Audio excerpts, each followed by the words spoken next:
Hey everyone, give me one second. Okay, awesome.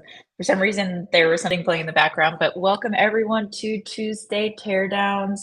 I'm your host, Maggie. We also have Jed on here. Thank you for joining us during this week. That's kind of like I like to call the limbo week because I don't know if people are in the Yeah. office, if they're working. Especially we feel that way in sales all the time too. But thanks so much for being here and jumping on here. Um, Jed and I, if you couldn't tell, have new Mailshake apparel, so you probably see us Yes. repping it a ton on these. But Jed, how was your holiday? It was good. I got my Mailshake swag this week, so good good holiday weekend, yeah. Awesome. Awesome. All right, cool. Well, let's get into it.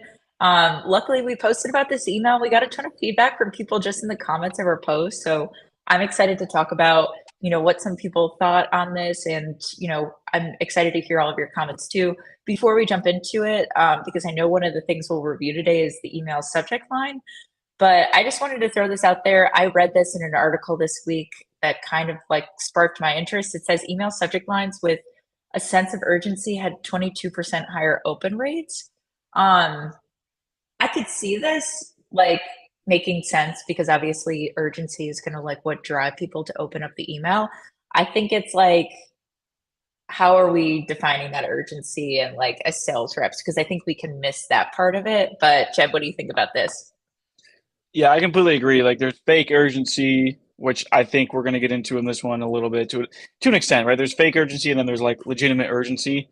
And I guess examples of it like legitimate urgency could be, I don't know, you're selling to a sales leader and you're mentioning like hitting targets towards the end of Q1, like things that relate to helping them hit their goals in a timely manner. There's real urgency, there's fake urgency, and fake urgency can kind of ruin your whole email if you do it wrong. But no, I completely agree. I mean, I think that's definitely a good rule to follow for subject lines. Yeah, I think it all just depends on the urgency that you have there. And I think the urgency kind of comes from like what that person's timeline is. But if it's a cold email, it's also having to do with like problems that they may encounter, is like how you're going to create that urgency. Not always just like, hey, if you sign up by the end of the year, you're going to get whatever. Or if you take a meeting with me before December, I'll give you a free coffee or whatever. That's kind of on the faker side, but I think it all just has to go back to like, what problem are they facing at the end of the day and how can I create urgency around it? Yeah, because that benefits the seller, right? Like, oh, here's Mhm. our like for example, everybody's sending those end of year upgrade emails, or it's like everybody does it. It is what it is. Every SaaS company is going to send those emails end of year, like upgrade Mhm. your account, whatever, which is cool. But again, that benefits the seller, and so the ones that are really impactful are exactly what you said, focusing on a problem and specifically the negative impact of continuing on with that problem, as opposed to the gain that happens when you solve that problem. So when you flip the script and start focusing on the negative impact of that problem, that's where you build real urgency. And so, yeah, I think Yeah. that's a perfect point. Totally. Love it. Okay, awesome. So it is the end of the year. A lot of people are creating urgency from there. So just like we said, don't create fake urgency, but we also want to email or review an email that Jed got, I think just a couple weeks ago. So in the month of December. So Jed, do you want to share your screen? And the way we'll go through it is, we'll kind of just read through the email, give some advice, and then anyone who's on here, if you have any tips or suggestions for the email, we're always open to hearing. Some of the best ideas come from the comments of the audience. So excited to see what you all think. But Jed, do you want to share your screen? For sure. Let me pop it open. You see it right now? Mm, Give me 1 second. There we go. I can see it. Okay, awesome. So, yeah, breaking down the email. The subject line was a question about Mailshake. You're super. However, I don't think like I think simple. I think would be better as opposed to quick question. I think quick question people just see that and immediately think cold email, marketing email, delete it. If you've been getting cold Yeah. emails, like that's an overused one. But question about Mailshake isn't bad, or um, something related to the email, which we're going to get into, but maybe um, something related to what they do, question about Mailshake. But anyways, I think the subject line could be shortened basically to question about Mailshake and be in pretty good shape just because people see quick question and immediately delete those. But going into the email, hi Jade, I saw that you're the head of outbound sales at Mailshake, so you may be a good person to discuss this with. My name is Jessa. My team helps information technology and service companies win new business by producing corporate and animated explainer videos as their marketing tool. You probably know that software as a service companies increase their ROIs by using animated explainer videos at conferences, advertisements, and demos. I think we might be able to help do the same for you, especially that we are now at Q4 and would love to see if it's something you might be interested in exploring. You can check out our recent project here. Kind regards. Okay, so right off the bat, I can tell this is definitely a very templated email, which isn't necessarily a bad thing, but looking at things like a complete insert of my title or the Yeah. industry we're in, information technology or software as a service companies. Those look like plug and play fields where it's like these are the industries. And Mhm. those immediately kind of rub people the wrong way when it's like nobody says software as a service companies. You say SaaS, or nobody Yeah. really says information and technology, or you don't really have to call out my title. I like much more casual language like, hey, Jed, saw you lead outbound sales at Mailshake as a team in the sales engagement space, like being more specific like that. I know it takes extra time with the personalization, but these little like, you know, plug in kind of industry sort of things in your templates can really rub people the wrong way. But that's my initial feedback on that. I don't know if you have thoughts on that, Maggie. Yeah, I think just going with like the bigger idea of like how people can, like readers of emails aren't stupid. Um, we all read Yep. emails and we have a pretty good sense of when something is automated or something doesn't feel personal. And so a couple of things that you pointed out was like, yeah, software as a service, putting head of outbound sales is like plug and play in there. But another thing, and I'm glad someone mentioned this on, I think it was when you posted it on yours, it's like, there's two different fonts in this email, which tells me that like someone just copy and pasted something two times over, which means like, okay, maybe they personalized part of it. And then they're just like, okay, let me just throw in this last line, which again, for the reader is like, okay, cool. I literally was just like thrown into a template, which happens. And we all know that like there's multiple people who are getting cold emails on this thread, but it's like, don't make me like initially think about it. Like that's like one of the first things that you could think about is like, oh my gosh, there's two different fonts. Like this is totally an automated templated email. Why the heck am I going to read it? And it's so like glaring. And I think the other thing, going back to your point about quick question about Mailshake, is like, not that this is like misleading, but like first, like that quick question subject line is just like no one ends up asking a question in the email. And like even the Yeah. question that they have in here is like, would love to see if something that you'd be interested in exploring is not really like a question. It's like, hey, this is something that they want to do. It's a statement. So I just think like, yeah, like to your point, have it have something to do with the email if you are going to ask a quick question, but in this case they didn't. So it's just something that feels, yeah, automated and not personalized to me. Yeah, it's just a bit overused. I agree. So I guess like kind of breaking this down, if we're gonna go ahead and like change it up. So question on Mailshake. Um, saw you lead sales at Mailshake. So just it feels much more casual, right, than just Yeah. calling out their entire title. Um, I like much more casual language because again, it throws off that trigger of thinking it's a templated email. Um, I think this is interesting. So like we help produce corporate and animated explainer videos. You probably know that as a SaaS company, increase their ROIs by using these explainer videos. I don't know these things. So maybe like a better way to do this could be like saw you lead sales at Mailshake. A lot of sales leaders I'm talking to are starting to look at animated explainer videos as a way to Yeah. increase ROI. That could be like, tell me if you're going to call out my title, like tell me why you're calling out my title, right? So like Mm, if you call that yeah. out, explain the reason why like I even called that out is because a lot of people I'm talking to, you just like you, are trying to learn more about this, which is something we help with. And so I think that Mhm. could have been a better tie-in from the first line to the second line because it does sound interesting. It's just tell me why I should care about that.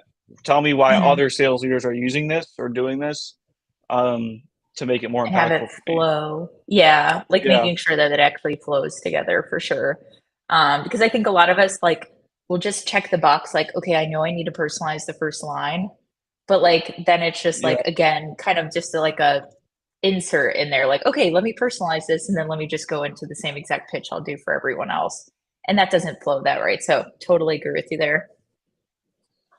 Yeah, exactly. So if we're going to change this up slightly, sales and Mailshake, a lot of sales leaders are looking at using animated explainer videos to achieve X. So whatever metric, right? And that'll get me Mhm. interested, right? Now this is an interesting email because you're calling out my title and you're saying other people you talk to just like me are using something that I'm not using to achieve something that I want.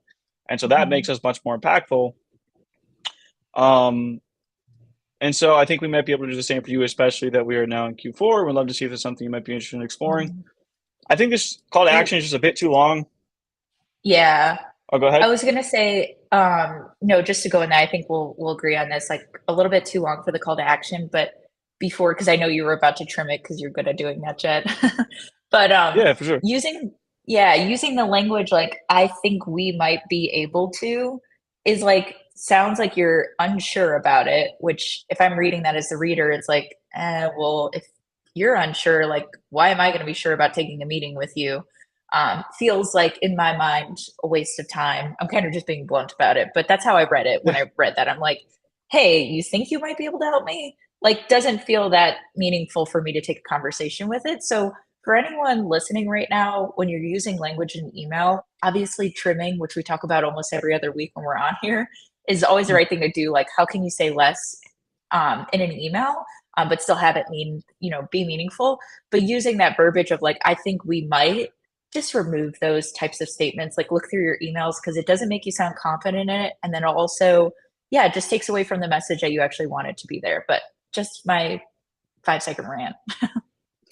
Yeah, exactly. Yeah, just more assertive language. And again, I don't really know how Q4 means that I want to look into this more. Maybe there's a reason behind that, and if there is, like I'll provide additional context. But just Mhm.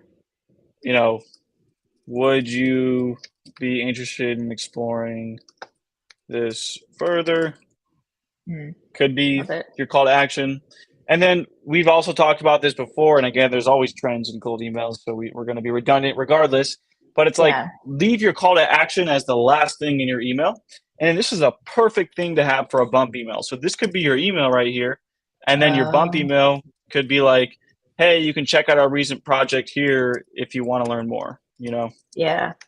And sell that link. Whenever anyone, like, I don't put a ton of links in my cold emails, but if you're putting a link in there, sell me why I want to click on that link. Like, hey, here's my recent project. Why should I care about your recent project? Like, did you save a company X percentage? Did they earn more money because of the animated explainer? Things like that. So whenever you put an asset in an email, just make sure that you sell it in a way, or just make it enticing. Yeah, sell it. Like talk about a metric here. Put a metric like we talked about up Hmm. here. And it'll really tie in with the email. I think this is a good bump email. It's just one sentence and it'll work well. Yeah, So yeah, I really don't have too much of the feedback on it other than just like you mentioned, the formatting, cleaning up the formatting. I think like the main kind of takeaway from this is that every email is always going to need to be cut down. Like it's just that's a common thing we see against the good emails and the bad emails on these calls. Like they always need to be cut down. And what I feel like Maggie, like what we often find is that there's really good emails buried in all this additional text, right? Like totally. there's good stuff in here. It's just crowded with all this extra stuff, and people are so inundated with cold emails now that it's like you really have to remove the extra fluff if you want any chance your email gets read. And so just removing the obvious things like obvious templating, obvious bad formatting, and just excessive length is going to help surface the good part of the email. Yeah. Totally. I think that's like a common theme we see with everything. Like if there's one thing that you can take away, because it always feels like when you want to get better at something, it could feel like a steep mountain that you're about to climb. Like, oh, I have so many things to do. Yeah. Really, if you just trim and if you focus on trimming, like for the next last week of this year, if you focus on trimming your emails, I'm sure you're going to get better results with it. So yeah, definitely focus on trimming. And a good exercise to do it if you're afraid to do it with your first email, you don't know how to start with your own emails. Any email you get, just analyze it, kind of like what we do here. Like, how could I trim this down? And it's going to help you write your own emails, and trim down your own emails too. But that's the one thing to focus on. It's the easiest one too, because it's literally deleting things. Yeah. So you don't have to write more or think of more things to say, you just delete them. Yeah, 100%. I don't have anything else to add here. Do you? I think even this is a pretty solid email with a good follow up.